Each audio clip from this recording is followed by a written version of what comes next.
संगे बुनियाद का काम हुआ है, जो हमारे बहुत दिन से एक अरमान थी हमारे बाबा साहब का। लगातार मेरे को 1 साल से ये पार्किंग स्पेस के अंदर संगे बुनियाद करना चाहिए करके लगातार बाबा साहब 1 साल से लगातार मेरे को टाइम मांगते आ रहे थे। वो आज वक्त आ गया जो संगे बुनियाद का काम आज पार्किंग का चला है। पार्किंग वजह से इस वजह से अमित शाह कॉम्प्लेक्स के अंदर पार्किंग का जो है बहुत डिमांड है इधर, कि पूरा ये कमर्शियल एरिया है मौलाना, ये कमर्शियल लेने होने की वजह से बहुत डिमांड था। ये सोच के जो बाबा साहब ने फैसला करके जो पार्किंग का जो किया है वो बहुत अच्छा काम है। इसके अंदर रेवेन्यू भी अच्छा जनरेट होती है। अभी हाल ही के अंदर हमने 1,20,000 कुछ महीने को जो पार्किंग का छोटी सी पार्किंग के अंदर 1,20,000 रहा।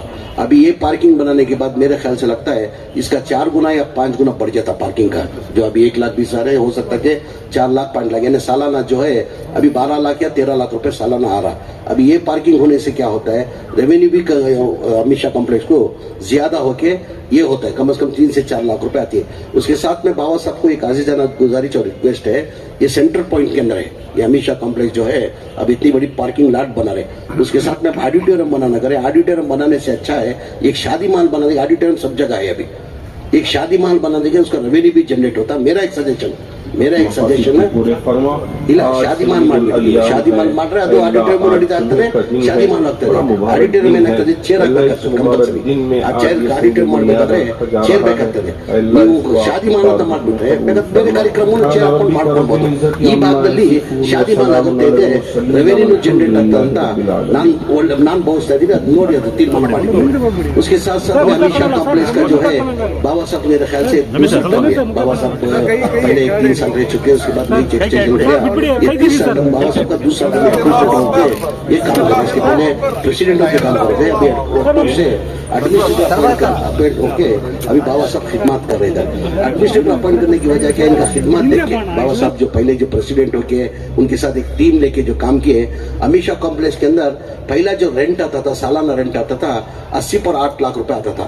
जब बाबा साहब आने के बाद उसका रेंट 3 गुना बढ़ गया, यानी 3,60,000 रेंट बढ़ गया।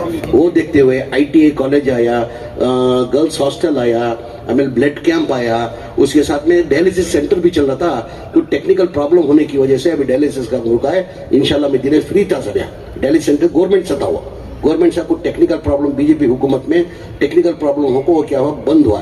ऑलरेडी मैं दिनेश गुंडर से भी बात कर रहा हूँ, वो इंशाल्लाह हम तुम मिल के बात करके वो डायलिसिस सेंटर ओपन करने से क्या होता है, बहुत से गरीब को फायदा होता है। खासकर मेरे हल्के के अंदर चामराजपेट हल्के के बहुत से पेशेंट आते थे बोलना फ्री डायलिसिस सेंटर, मतलब आज एक डायलिसिस कराना पड़े तो 1300-1400 मिनिमम होता, तो एक गरीब को एक फायदा होता वो डायलिसिस सेंटर कराना। इंशाल्लाह मैं करा तो कहते हुए बाबा साहब की जैसा अभी वक्फ बोर्ड का अल्लाह मियां ने मेरे को मौका देके वक्फ बोर्ड का मिनिस्टर बनाया गया। वक्फ बोर्ड के चेयरमैन भी इधर बैठे, वक्फ बोर्ड का चेयरमैन और मेंबर्स का भरपूर मेरे से साथ होने की वजह से हर जगह हमें वक्फ अदालत कर को करलेकारी मस्जिद साहब तुमने भी मालूम रहेगा, वक्फ अदालत कर को करलेकारी जहां जहां वक्फ अदालत हमें करलेकारी मौलाना वहां सक्सीड हो रहा। पहले हमें ट्रेल बेसिक के अंदर एक वक्फ अदालत करे बेलगाम के अंदर। हमारे जो मसले थे 10-15 साल से वो एक वक्फ अदालत बेलगाम में करने की वजह से क्या हो गए, 70% वो मसले हल हुए।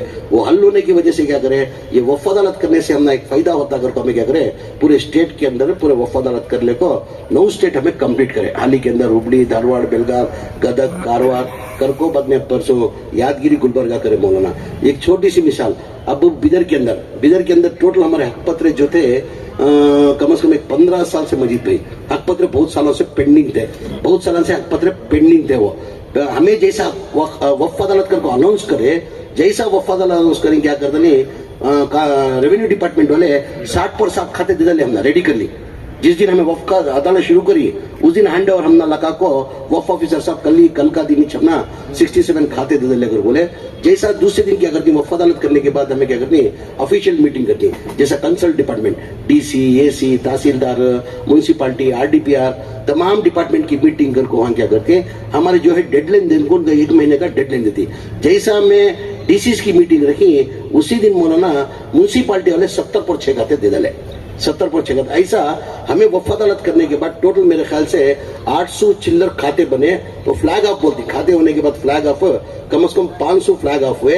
इंक्रोचमेंट खाली एक की मिसाल में बोलो हमारे बिदर के अंदर 14 एनक्रोचमेंट हुए थे, 14 के अंदर 4 एनक्रोचमेंट खाली कर दिए हमें। खाली वफ अदालत कर दल को डीसीस की मीटिंग करके चुप बैठ रही हमें। उसके बाद क्या करिए, जो डेडलाइन देते ना 1 महीने का, उनको वीडियो कॉन्फ्रेंस के थ्रू बात करिए हमें। पूरे स्टेट में वक्फ बोर्ड के अंदर बढ़िया को वीडियो कॉन्फ्रेंस के थ्रू अपडेट लेनी क्या क्या हुआ, अगर को वैसा वो कर ले को जाने से वक्फ बोर्ड का बहुत फायदा हो रहा। उसके साथ साथ में क्या होगा, इंकरेजमेंट हमारी हुकूमत, ये हमारी मेरे अल्लाह मियां मंजे जवाबदारी देने के बाद, हमारे अनवर पाशा चेयरमैन बनने के बाद कम से कम में 900 से 980 इंकरेजमेंट जो होती ना जगह हमें वापस ले ले कोई। मैं बोलने का इसका मकसद क्या है, ये वक्फ बोर्ड की जगह, ये अल्लाह हर जगह जाको, हर एक ही जगह बात बोलो उसमें, ये आस्ती मेरी नहीं तुम्हारी नहीं, ये वक्फ बोर्ड की आस्ती किसकी है, अल्लाह की आस्ती। आदमी वक्फ कई के वास्ते करता, उनके रिश्तेदार होते हुए भी वक्फ की करता, हमारे कौम को फायदा पहुंचने देकर को पड़ता। अब कौन की एक जगह एंक्रोचमेंट कर ले को बैठे समझो वक्फ बोर्ड के अंदर है, तो हमें हमारी प्रॉपर्टी में बैठा तो हमें क्या ऐसा चुप बैठ जाती है, हमें उसे जद्दोजहद करती ना, कोशिश करती हैं, जद्दोजहद करती हैं, कोर्टां को जाती हैं, सुप्रीम कोर्ट को जाती हैं, क्या की कर को हमें क्या करती है, वो प्रॉपर्टी वापस हासिल लेने के वास्ते जद्दोजहद कोशिश करती है। ये अल्लाह के वास्ते की नहीं कर रही, हमें अल्लाह की प्रॉपर्टी है, अल्लाह के पास जाको हशर के अंदर मैदान देना, हशर के अंदर जाको जवाब देना पड़ता। आज जूने कौन की एक जना वक्फ बोर्ड की प्रॉपर्टी में बैठा, हम ना मालूम हो को भाई ने वक्फ बोर्ड की प्रॉपर्टी में बैठा करो, मालूम हो को भी हमें चुप बैठा तो उसकी भी हम ना वताज गुना हमारे ऊपर भी। तो वक्फ बोर्ड की जो है वो अल्लाह की आस्ती। आज जैसा कि अमित शाह कमलेश मौलाना हर जगह जाको मैं वो बोलूँ मौलाना, वक्फ बोर्ड की आस्ती करेक्ट हमें यूटिलाइज कर ले तो टोटल वक्फ बोर्ड की आस्ती कितनी है बोलो मौलाना, टोटल वक्फ करी सो आस्ती 1,11,000 एकड़ है हमारे, टोटल 1,11,000। अदना में क्या है, थोड़ा कंफ्यूजन है ये, कहीं की इतनी बड़ी जगह इतनी आस्ती जो है ये गवर्नमेंट से दी हुई आस्ती को, गवर्नमेंट से वक्फ बोर्ड के अंदर हमें 1 इंच भी जगह लेको नहीं, 1 इंच भी जगह लेको नहीं।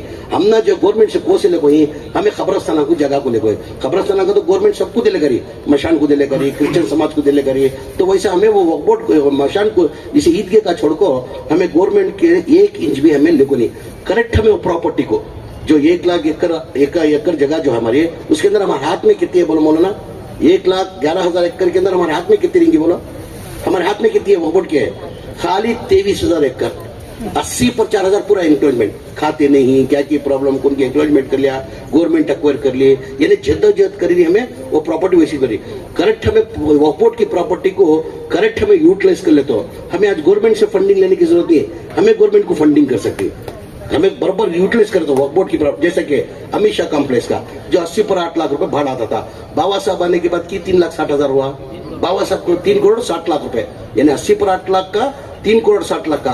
वजह क्या है बाबा साहब को, मेरे बाबा साहब एक ही जगह बोलते म्हणजे चेयरमैन नको, MLC नको, म्हणजे अल्लाह मियाँ म्हणजे क्या कि डिपार्टमेंट के अंदर था, कहाँ की एक मेरे से गलती हो सकती है, अल्लाह मियाँ म्हणजे एक मौका दिया कौम की खिदमत करने का, म्हणजे एक इदारा तुम्हें देखो ही, म्हणजे वो तुम्हें इदारे के अंदर म्हणजे वहाँ खिदमत करने का तुम्हें मौका दियो। मेरे पिछले क्या की एक जरा गलतियां हुई सो वो गलतियां हम धुला लेते क्या तो करको जद्दोजहद करको मैं इदारे को बढ़ाना चाहता हूँ बोल को 80 पर 8 लाख का 3 करोड़ 60 लाख को लेकर ऐसे ही इदारे हमें तमाम इदारे ऐसा डेवलप करने लगे तो आज हमारे में गरीबी मुसलमानों में नहीं रहती। वक्फ की करता आदमी कौम को फायदा होने कर ना, उनके भी रिश्तेदार रहती, उनकी बीवी की तरफ रिश्तेदार रहती, उनके अम्मा की तरफ के रिश्तेदार रहती, बाबा की तरफ के रिश्तेदार रहती, तो भी वक्फ की करता कौम को हमारे फायदा पहुंचने। ये नहीं कहकर को कौन की खाले को कौन की मजा करो कर को, ये मैं बोलता हूँ वक्फ की प्रॉपर्टी में खाना तो दूर की बात, अगर सूचा तो ने कीड़े पड़ को मरता हूँ, सूचा तो ने इसके अंदर लालच कर को ये वक्फ की यहाँ करे तो मुझे फायदा होता, अगर उन्हें सूचा तो उन्हें कीड़े पड़ को मरता। मेरी आवाम से एक आजीज़ाना गुजारिश, वक्फ का जहां जहां है तुम्हारा भी फर्ज बनता, खाली मिनिस्टर का ये नहीं है जवाबदारी नहीं, चेयरमैन की जवाबदारी नहीं, मेंबर की जवाबदारी नहीं, तुम्हारी लोगों की जवाबदारी पड़ता। कौन तो भी क्या तो वक्फ बोर्ड के अंदर एंट्रोच कर ले उन्हें खाले को बैठा तुमने, अगर तुमना जहीन में आया तो उसे लगा हमने इंटीमेशन देखो तुम्हें उसे खाली कराने को वक्फ बोर्ड को दिलाने की जद्दोजहद कोशिश करना। अगर